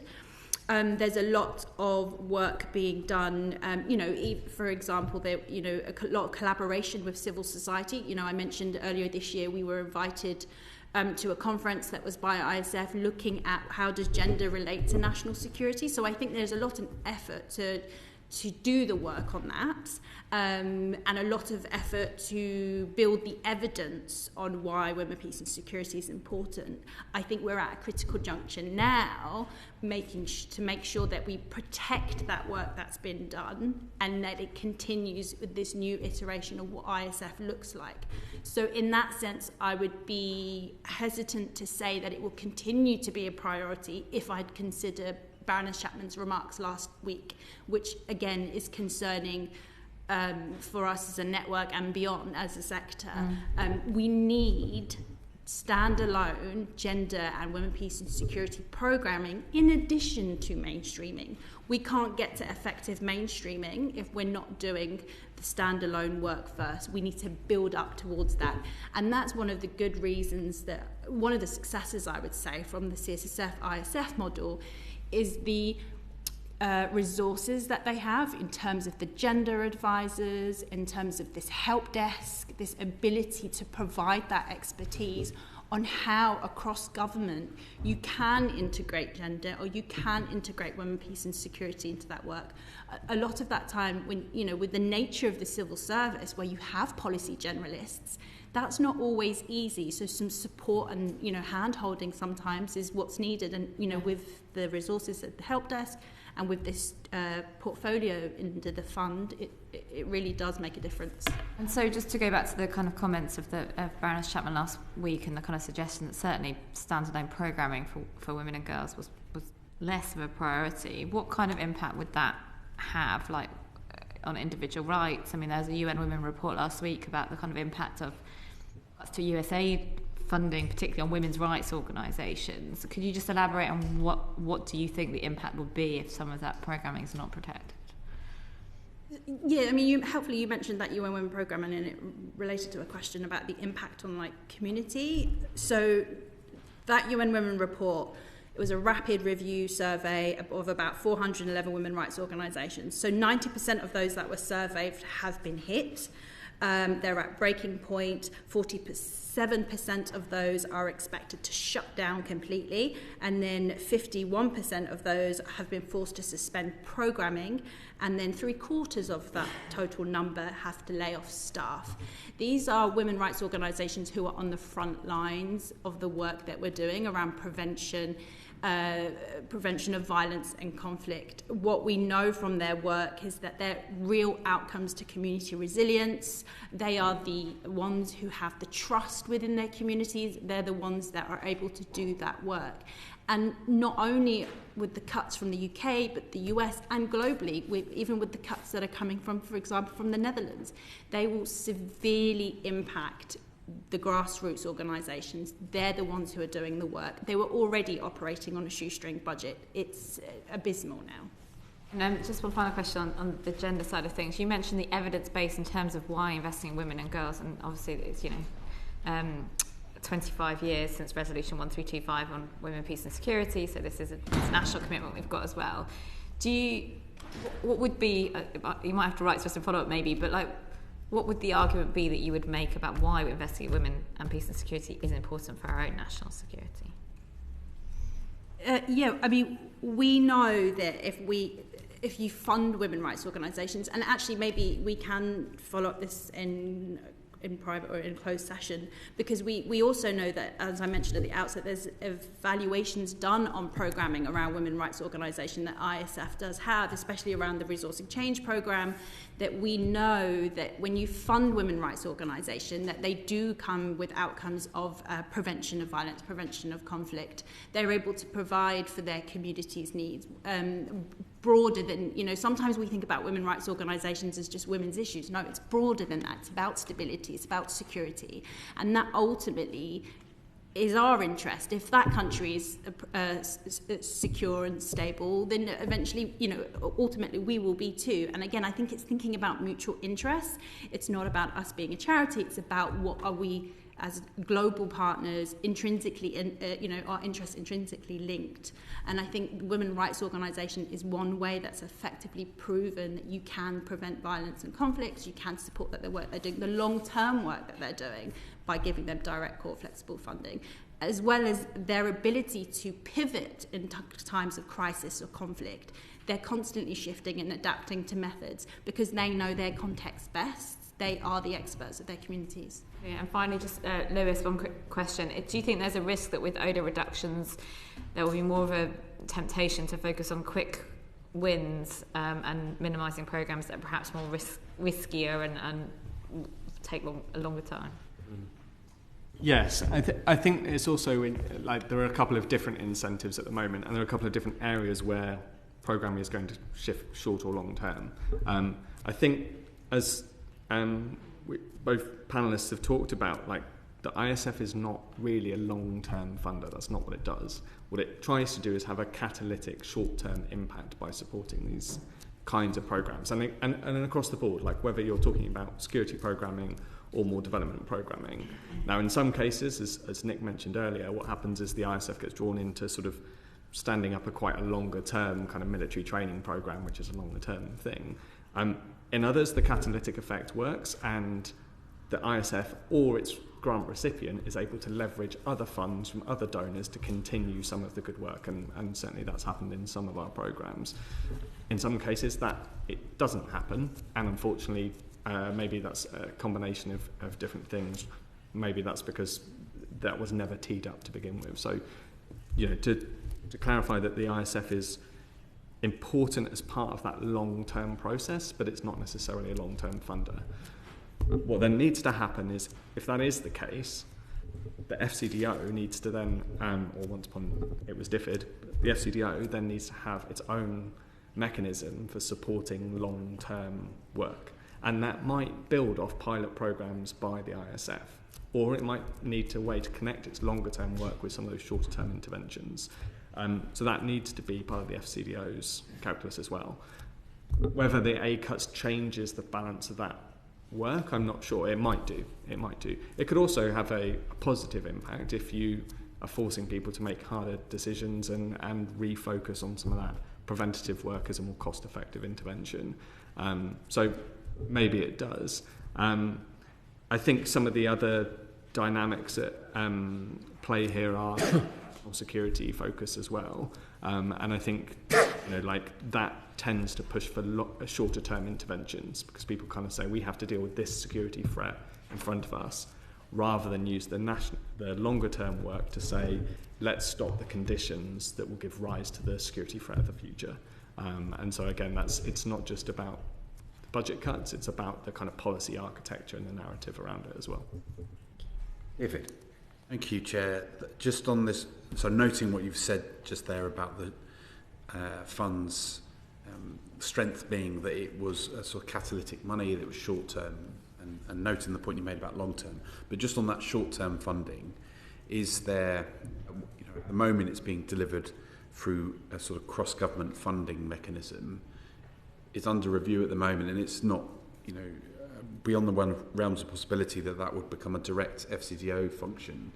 Would that present any problems in terms of that sort of things? I think I'm not sure about the structure. I think what you need is still those attributes. So it still will have to work in a cross-government way, even if it's housed by the FCDO rather than the Cabinet Office, which is the current model. So one of the ways in which you could do that is by having joined up national security strategies for different priority countries and themes. That is, I'm not sure what the current structure is, but that certainly used to be the model that CSSF would be part of the kind of mechanism for delivering on those strategies. And again, Nick talked about this earlier. So that might still work. You have a national security strategy for a particular country, and that would guide a whole range of interventions and British policy and engagement with that region and the stakeholders to that region, of which then a shorter term funding mechanism and a longer term funding mechanism might be part of that architecture. So that would be good. Again, I think it in part depends on what kind of incentives you give to the officials who are running the different funding mechanism. And again, I think that's why the national security strategy is vital, because what we've previously seen is that officials very much gear projects and programs and monitoring frameworks and calls to tender around that kind of national security narrative. So because the kind of conflict wasn't in the integrated review refresh, it tended to get sort of less focused than when it was in the integrated review. And there was some confusion as to whether we should be pointing at the integrated review or the integrated review refresh at the time. At the moment, one of my colleagues came across a particular line in an invitation to tender which said something along the lines of you need to be prepared to adjust this programme for future government priorities. And we said, well, okay, can you tell us what those priorities are going to be? And they said, no, not really. Which makes it quite difficult when you're talking about national security and you're trying to deliver a programme in a very tense environment, where key to what you do is your relationship between you and the community, you and other political actors, including the host government, but not just them, and local security forces. And if suddenly you're having to pivot your entire programme for a new UK national security priority that you didn't envisage, that's a very difficult conversation with those particular actors, who may, given where you're working, be somewhat hostile towards the UK, or at least sceptical. And so I think that's a big challenge, to make sure that the strategy, as I said earlier, articulates that link between conflict prevention, resolution, the reduction of violence, and our security interests, and then that incentivises our kind of work to be able to work on that sort of thing. Thank you. Eva, is there anything you want to add to that point? I think, if I'm not right, your question around if this fund could be under FCDO, well, the ability of ISF or CSSF to quickly disperse money Can the FCDO do that? I'm not sure. And also the fact that this fund, it's high risk. So funding WROs, it wasn't an easy thing that we got to. So the fact that the CSSF, ISF were able to do that took risk. That's often what we're always told. We can't directly fund organisations because of risk. And so this is something that we would want to maintain in a fund if it was taken by the FCDO. I'm not sure, that's possible. I mean, Lewis, you sort of answered the next question I had, which was whether or not the process of bidding has become easier to navigate since the transition to the ISF. I mean, do either of you want to sort of comment on that? I don't know if the process itself has changed much. I don't tend to do the bids myself. I have wonderful, fantastic colleagues who tend to do most of that sort of the work. I think what they have noticed is, as we said earlier, is more calls for engaging in the UK national security interest, but that interest not necessarily being very well defined and being quite narrow. So I think that is one thing that we've noticed. Another thing that we've noticed is that some of the calls are for quite large projects. So you might have something that's not a couple of million, you might have something that's tens, if not hundreds of £1 million kind of tenders for quite large stabilisation programmes. Sometimes they're even multi-donor, so they won't just be the UK feeding in, and they're multi-year. In certainly some of those, we're seeing that it's basically only one or two companies who are actually capable of either winning those contracts or of bidding for them to begin with, because they're so large and it requires a huge startup cost to be able to bid for that kind of contract, and you have to create a very large consortium that becomes a bit unwieldy. So our colleagues are starting to see that trend. I don't think it's unique to the ISF, but because they often run these very large stabilisation programmes, we have seen that trend creeping in. And I think the IDC looked into that probably back in 2017, looking at the kind of big private sector commercial providers, and it's that kind of dynamic we're seeing as well. In terms of the, sort of on a more positive note, what are the opportunities with the sort of the transition to the ISF? Like, do you see sort of positive innovations coming out of what they're planning to do? I mean, questions both of you, actually. Yeah, I can jump in on that. So, I think Mike and Nick both spoke to this earlier, and I think that connection between the overseas and the domestic is an important one.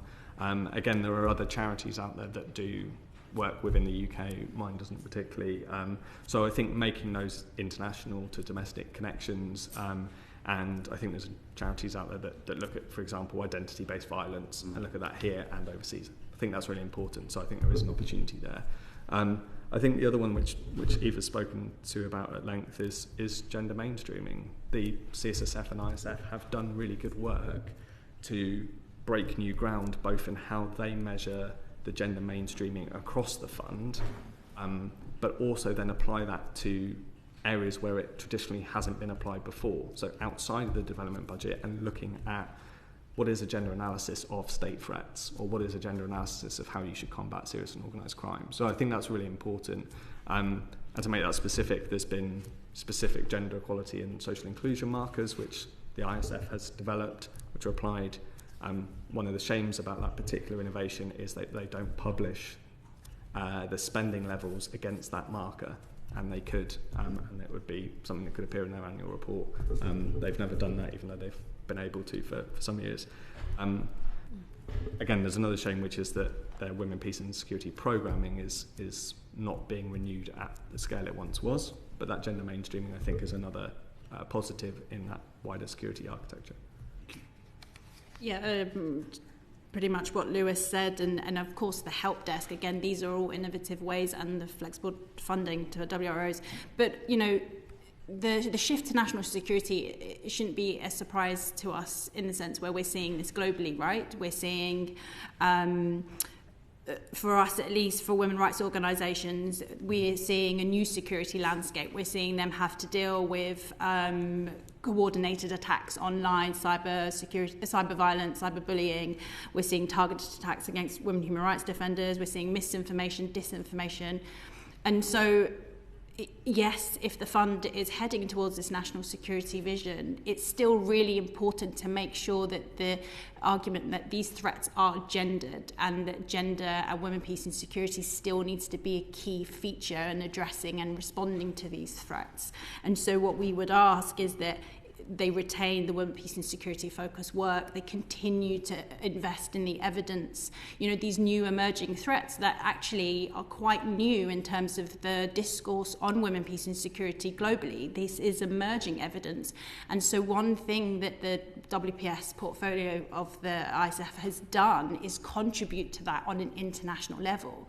We have champions like Canada, Women, Peace and Security champions, and interested in this help desk. They want to know more about it. This help desk was reported in the multilateral UN Women, Peace and Security Humanitarian Action Compact reporting framework as good practice. So this is good work. This is setting the UK up as pen holder of the agenda, as the supposed leader of women, peace and security. This is all good for the work that, you know, for their role, and especially in the 25th anniversary. It's just really important that that work continues. And I'm hoping, given the recent EU-UK trade defence agreement, where again women, peace and security was highlighted as a priority in its conflict, political security and defence. It was highlighted as a priority within that. So I'm hoping that this means a good thing for the new iteration of the ISF, and women, peace and security continues to remain a priority. Tracy. Thank you. Yeah, we were just thinking about the forthcoming strategic defence review that you have both kind of mentioned.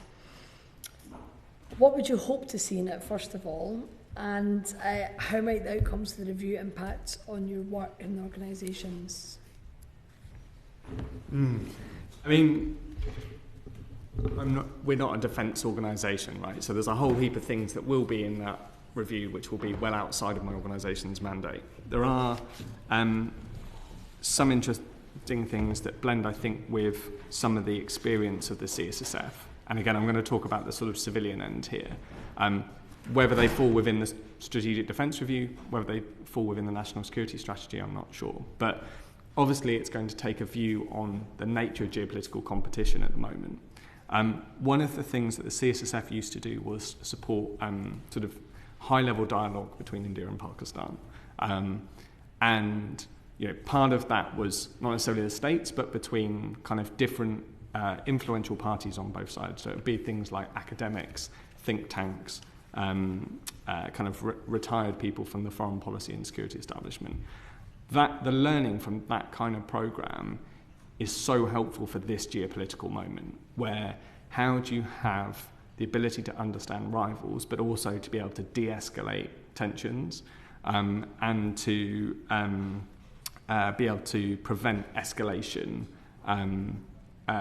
is vital for sort of strategic stability. I think that kind of thinking is already underway within the ISF, but it would be great to see more of that commitment to being able to de-escalate tensions and to stop escalation, in addition to obviously all that other defence stuff which we're going to hear about. So I think that's a particular aspect relevant to the ISF, as well as everything else that's going to come. Eva? In terms of the SDR, I mean, maybe I can privately share with you in written evidence our submission on the SDR.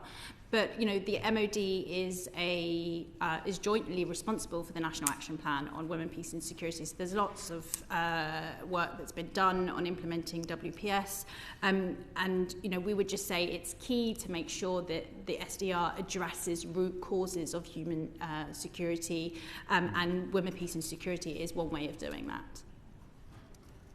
Lewis, in terms of the ISF funding to military support a Ukraine ceasefire, how might that impact on the fund and supporting peacekeeping elsewhere, do you feel? It's difficult to say. Without, again, my organisation doesn't work on Ukraine, so it's kind of harder for us to speculate about what might come down the line. I think, again, as Nick was saying earlier, it sort of depends on how much effort is required and whether that money comes from an MOD pot or an integrated security fund pot, or whether it comes from other parts of the aid budget, because suddenly there's a lot more developmental stuff you need to do. And again, Nick spoke a bit about, you know, the kind of social fabric of the country as well as the kind of political and military fabric of the country. So it's difficult to kind of tell, depending on whether you're talking about, you know, tens of millions for that kind of activity or hundreds of millions for that activity, which would be kind of, yes, it would have a massive impact in a £1 billion fund if you're moving hundreds of millions around.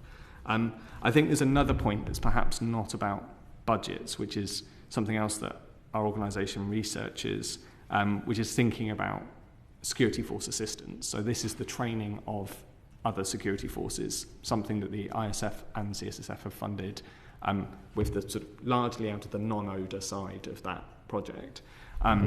There are quite a lot of risks of doing that in a fragile and conflict-affected country. So if you train a security force where the relationship between that security force and, to use Nick's example earlier, young men is not particularly good, and all you do is train that security force in coercive means, all you're going to do is exacerbate that tension between that security force and the local community. There are plenty of ways of mitigating those risks, other kinds of training, support for civil society at the same time, making sure that conflict analysis is informing who you're training and how. I think one of the big things in this geopolitical moment is also learning all those kind of mistakes from the past, in terms of corruption, human rights abuses, etc., and making sure that they're applied as the UK continues to train other security forces around the world. And again, CSSF, ISF will probably be part of the mechanism, not the only one, in which that training takes place. So I think that's another one that's less relevant to Ukraine specifically, but about that, similar to that geopolitical moment. Which leads into my final point. Do you think there's much appetite for that type of training and support? What is the appetite globally for that kind of input? Which, the coercive or the kind of more human rights compliant? Well, just the effectiveness of the military training impacts. I think it depends. So I think again, we'll see what the Strategic Defence Review says and the National Security Strategy. Obviously, there's a very large effort in Ukraine. There are continuing efforts to many countries, and you can go through the kind of published list of programmes that the CSSF and ISF put out, and you can find where some of these countries are: Africa, Middle East, some in Asia. I think that will continue, whether that's all going to be on the military side or whether it's going to be done for, say, counter-migration, which has been a problem area that I think the Foreign Affairs Committee and the IDC looked at back in 2019, or whether it's going to be for tackling serious and organised crime. And then with that, are we going to see support for human rights accountability within that framework? Are we going to see security sector reform? So again, the kind of good governance and the kind of democratisation in the same countries. Those are big questions, and again, we'll see what comes out of both the ISF and Strategic Defence Review. And our final question from James. Well, one very short question. Have either of you or organisations you're aware of been consulted by the government at all about the future of the ISF in the context of general spending review? We were invited to the conference earlier on this year, but it seemed like the thematics had already been determined, so it's after the fact. We recognise consultation. It's something that we do quite a lot around the Women, Peace and Security National Action Plan, and so we would have welcomed that. Unfortunately, that wasn't the case, and I think the same is for the National Security Strategy. Again, I understand consultations took place, but they're limited, and so then it limits how much we can then put in all this evidence that we have done as having worked with ISF on some of this work. So unfortunately, I would say no, we haven't really been effectively consulted. Not only us as INGOs in the network, but also really importantly women rights organisations and civil society organisations who ultimately will be impacted by these decisions. I think our experience is sort of probably more ad hoc in the last 12 months compared to previously. So again, I think my colleagues would have been at the conference that Eva mentioned. The help desk would have had some tasks. That's not quite the same as consultation, but we would have had some input provided through that help desk. Under the CSSF, we had good relationships with the kind of senior leadership, and I think met with the minister in the previous government of the CSSF as well. That hasn't happened under the new government. Maybe it will at some point. I think on the national security strategy, which, as I said, is kind of crucial here. Going back to the integrated review, under some pressure, I think, from the IDC and the Foreign Affairs and Defence Committees as well, the government then announced kind of like quite an extensive amount of consultation, including the chance to put written submissions in. This national security strategy seems to be a much quicker affair, and there's been a few kind of dialogues hosted by kind of like trusted academics and think tanks, which is not quite the same as a more sort of like everyone can put evidence in across the country.